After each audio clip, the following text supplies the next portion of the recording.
Et je suis très heureux de vous accueillir parce que, alors, Zisla, vous étiez venu l'année dernière. Est-ce que je vous présente encore? Vous êtes présidente de MMZ Conseil, vous faites du conseil média, du conseil en communication, du conseil marketing. Frédéric Marteneau, en revanche, son visage est peut-être un peu moins connu, mais vous êtes dans le modeling depuis 25 ans. Je n'affiche pas, donc je ne suis pas. Vous- voilà. Et vous venez de créer votre société Expanded Business Model. On va dire Expanded, ça vous va, hein, si Ouais, on... c'est un beau surnom. Voilà, c'est un beau surnom. Et puis, vous êtes incubé chez BVA, hein, Ouais, si je on a si lancé je la me trompe pas. structure cet été. Et donc, grâce à l'UPE, on démarre notre premier contrat. Donc, on est chez BVA avec des amis, la chaleur, les bureaux, tout ça. Donc, on est une spécialité dans la mesure de performance et dans tous les sujets de valorisation. Donc, on intervient en termes de mesures et de conseils dans toute la chaîne de profit des entreprises. Et je peux annoncer mon deuxième client. Donc, 100% d'appel d'offres gagnés, 2. Donc Voyageurs SNCF qui vient de signer avec nous. Alors, Zisla, l'année dernière, vous étiez venu. Alors vraiment, c'était juste une mise en bouche, hein, ce que vous nous aviez indiqué. Donc, je rappelle que ce sur quoi vous travaillez, c'est travailler sur l'effet business de la communication extérieure, de l'affichage. Et pour ça, ça nécessite plusieurs étapes. Et la première étape que vous nous aviez annoncée, c'était la mise en place d'un livre blanc. Oui, absolument. Merci et bonjour à tous. La rédaction d'un livre blanc mis à disposition du marché, et vous avez tout en bas de la diapositive le lien si vous souhaitez le télécharger. Donc ce livre blanc qui a été commandé, enfin souhaité par l'UPE et les membres de l'UPE qui apparaissent, Clear Channel, JC2Co, Média Transport et Phoenix Group, qui a pour objectif, vous l'avez rappelé Tanguy, d'indiquer comment mesurer correctement l'efficacité business des communications en général et de la communication extérieure en particulier. Alors la question, c'est pourquoi un livre blanc sur un sujet aussi général? Tout simplement, et vous le savez très bien, parce qu'il y a eu de très nombreuses communications sur le marché à propos des techniques dont parle le livre blanc, ces techniques de modélisation qui visent à expliquer le business des marques en fonction de tous les paramètres du mix média et marketing. Nombreuses communications, donc peut-être un peu de difficulté à comprendre les tenants et les aboutissants, d'où le livre blanc, pour proposer au marché un cadre de compréhension très concret. Donc c'est ce à quoi on s'est attaché dans la rédaction. Rappeler également les bonnes pratiques de mise en œuvre, mais aussi, et on en parlera beaucoup, les bonnes pratiques d'interprétation, parce que beaucoup de choses peuvent être dites pas toujours à bon escient. Et enfin, importance également de tenir compte des spécificités du média publicité extérieure. Des spécificités parce que, on le sait, c'est un média atypique dans le sens positif du terme, c'est-à-dire qu'il a des particularités qu'il faut intégrer dans l'analyse. Ça grésille un petit peu, non? Non, bon, d'accord. Ok. Des particularités qu'il faut intégrer dans l'analyse. Si on ne les intègre pas, on est amené à ne pas traiter le média à la même aune, avec la même justesse ou justice, comme vous voulez, que les autres médias. Donc c'était extrêmement important de pouvoir rappeler cela pour que le traitement d'analyse dont va nous parler Frédéric ensuite soit fait de manière équitable. Quelques exemples. Prendre correctement la donnée qu'il faut utiliser pour représenter le média. On a parlé d'audience, on y reviendra.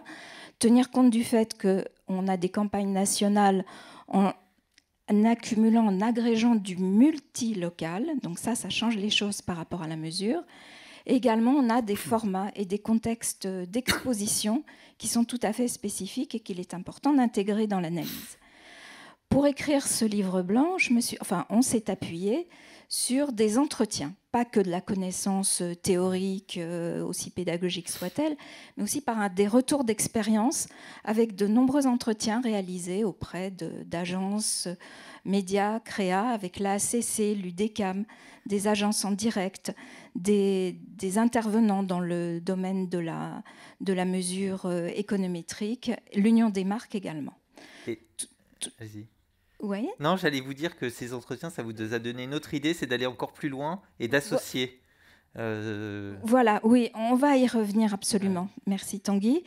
Et ça nous a fourni un cadre pour un appel d'offres, parce que c'est bien beau, une fois qu'on a écrit, posé sur le papier ce qu'il faut faire, comment il faut le faire pour travailler correctement.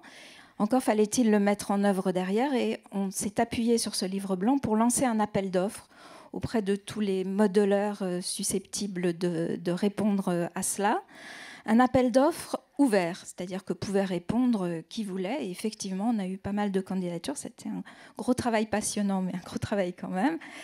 On a eu des réponses d'agences médias, d'instituts d'études, puisque les instituts aujourd'hui font aussi de la modélisation, et puis de cabinets spécialisés en modeling. Notre choix s'est porté, puisque j'ai accompagné les régies de l'UPE tout au long de ce process, et je continue à le faire, notre choix s'est porté sur Expanded. Bravo Frédéric. Si. Et la raison, eh bien, on a eu de très bonnes réponses, donc ça a été compliqué de choisir, mais on a choisi l'excellence et pas seulement le très très bon.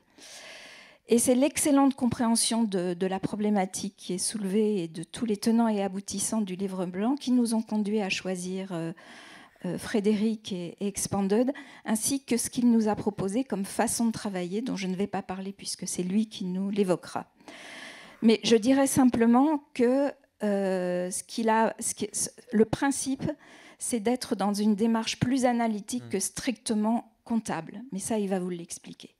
Et également, ce qui nous a intéressés, c'est de partir, puisque tout était ouvert, on pouvait retravailler des modèles existants, faire des méta-analyses, comme ça a été fait pour d'autres médias récemment. On a fait le choix de partir sur des modélisations fraîches, c'est-à-dire pas des choses déjà existantes qu'on retravaille, qu'on moyenne, etc., de façon à pouvoir appliquer de manière stricte les principes de livre blanc et travailler de façon homogène. Alors, je reviens juste sur ma question précédente, puisque la démarche est collaborative, et donc vous avez décidé de mettre en place un think tank pour poursuivre ces discussions avec le marché. Exactement, un think tank parce qu'il y a eu une excellente réponse, celle d'Expanded, et des très bonnes réponses, en particulier de très bonne compréhension du problème de la part d'agences.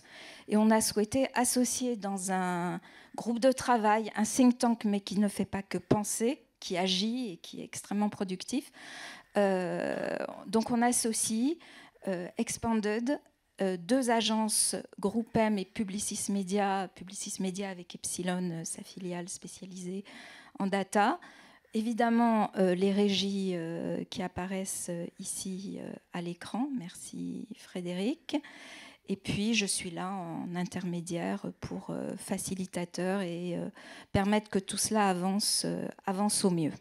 Alors, je vous donne la parole, Frédéric, puisque je crois que l'idée, c'est que ce soit compréhensible et accessible à tout le monde. Ce n'est pas une boîte noire, le Media Mix Modeling. Ouais, dans sa construction, le principe, c'est une vision holistique des choses. Donc, il faut associer pour avoir une démarche équilibrée. Dans un modèle de mix marketing, vous avez tous les facteurs a priori explicatifs, bien sûr l'affichage, mais les autres médias, et puis tous les facteurs même qu'on ne maîtrise pas, qu'une marque ne maîtrise pas. Donc ça, c'est la démarche qui a été d'ailleurs très bien décrite dans le livre blanc. Donc on ne fait que l'intégrer by design dans notre analyse, donc c'est pour ça qu'on a fait des modélisations fraîches. Mais l'idée ensuite, c'est de prendre cette richesse, non pas pour ressortir le énième ROI des médias que vous avez déjà vu sans doute à peu près tous les 6 mois, fait par tous les médias. Comme on arrive un petit peu après tout ça, l'idée c'est d'apporter quelque chose de nouveau. Et j'ai beaucoup insisté lors de l'appel d'offres sur ma volonté de rentrer dans l'explication. Certes, on va mesurer du ROI, nous allons avoir ce fameux chiffre, plusieurs chiffres même, mais on va surtout les expliquer. Et j'ai envie de dire que le vrai enjeu, c'est l'explication, et d'ailleurs de la performance comme de la moindre performance. On n'est pas chez Jacques Martin, tout le monde n'aura pas 10. Mais par contre, on va surtout expliquer pourquoi, d'où l'intérêt d'intégrer tous les partenaires qui apportent leurs enjeux dans la démarche. Le but d'un modèle, c'est certes souvent de mesurer, mais d'intégrer des métiers, d'intégrer différentes questions. La modélisation, c'est une rencontre entre une méthodologie, des data et des enjeux. Donc le fait de faire participer tous ces intervenants et aussi les marques qu'on ne signe pas, parce qu'on travaille sur des marques, nous a permis de prendre les enjeux de chacun, les questions, les intégrer, voir les interactions aussi, parce que souvent les travaux sont faits d'un point de vue. Là, on a tous les points de vue qui sont associés, donc qui sont intégrés, donc on va répondre à l'ensemble de ces enjeux. Et notre volonté est vraiment de ne pas montrer le chiffre qui n'arrive pas, du coup. Voilà, c'est bon. Ouais. Alors, il nous manque des couleurs, c'est dommage. L'idée, ça va vraiment être non pas de mesurer un ROI, mais plusieurs ROI. Et surtout, pour l'ensemble des campagnes qu'on aura mesurées, de décomposer les différents facteurs explicatifs de la performance. Sans les couleurs, ça n'a plus aucun sens. Je vous rassure, n'essayez pas de deviner. En revanche, est-ce que vous pouvez nous détailler les facteurs explicatifs ? Oui, en fait, les facteurs explicatifs sont tous ceux que tous les métiers rencontrent tous les jours dans l'intervention sur un plan média. Et ben, c'est un contexte qu'on ne maîtrise pas, donc c'est sa concurrence évidemment. C'est la force qu'on a évoquée de la publicité, donc la création. Ça peut être le choix d'une semaine qui est peut-être la bonne d'un point de vue, alors qui est souvent contrainte d'un point de vue média, parce qu'un annonceur vous dit il me faut une campagne à ce moment-là. C'est peut-être pas la bonne semaine pour le business. Après, il y a des enjeux de coût, de rentabilité, il y a des enjeux d'interaction avec l'ensemble du plan média. Donc on va à chaque fois dissocier toutes ces composantes pour comparer entre elles nos différentes campagnes et définir ainsi un espèce de champ des possibles de l'efficacité du média. Donc tout le monde pourra s'y retrouver dans ces situations de marque, dans ces contraintes d'agence, dans ces contraintes d'annonceurs, dans son offre régie. On donnera de la matière à tout le monde pour mieux comprendre ce qui se passe et donc bien sûr optimiser. Oui, parce que c'est effectivement ça qui est recherché, c'est-à-dire disposer d'une diversité de situations de marque, une diversité de dispositifs d'affichage. Et pour y parvenir, eh bien, on va travailler en tout cas pour ce qui est de cette année et début 2023 sur 4 secteurs d'activité. La grande consommation FMCG en bon français, l'automobile, les télécoms, et puis des marques cosmétiques, parfums, des marques de luxe de cosmétiques et de parfums. Et c'est ça qui va nous assurer ce panel large de situations de marque et de dispositifs d'affichage. Nous recherchons plus une représentativité des différents contextes et situations qu'une représentativité de marché, en fait, puisqu'on se met à la place des décideurs qui vont retrouver toutes leurs situations, même si elles sont sur des marchés différents. Ce sera très opérationnel. Et alors, à partir de quand on pourra avoir les premiers résultats ? Alors, on travaille, hein, comme je vous disais, c'est un think tank, mais j'aime bien les anglicismes, mais dans think tank, il y a pensée. Ouais. Et comme je vous le disais, on agissait, donc on est déjà, enfin surtout Frédéric d'ailleurs, qui est déjà au travail. C'est un gros travail et eh bien, on va se donner rendez-vous au premier trimestre 2023. Donc, vous voyez, l'actualité c'est chargé. On en a parlé avec Francis et Bruno préalablement. Alors, si vous vous posez la question, vous l'avez compris, on ne va pas travailler avec des données d'audience qui ne sont pas encore sorties. Et on aura donc la possibilité de travailler sur une antériorité assez importante, justement. Du coup, on va être obligé de remonter avec notre effet Covid, d'enjamber cet événement. Donc, on va avoir un historique à minima 2018-2022 pour la plupart des marques. Mais comme on recherche des enjeux, certaines marques nous demandent d'aller voir un petit peu plus loin, parce qu'on recherche des situations, des contextes. Donc, on est friand de la recherche de situations, donc on peut aller très très loin. Voilà, rendez-vous en 2023. Merci à vous deux.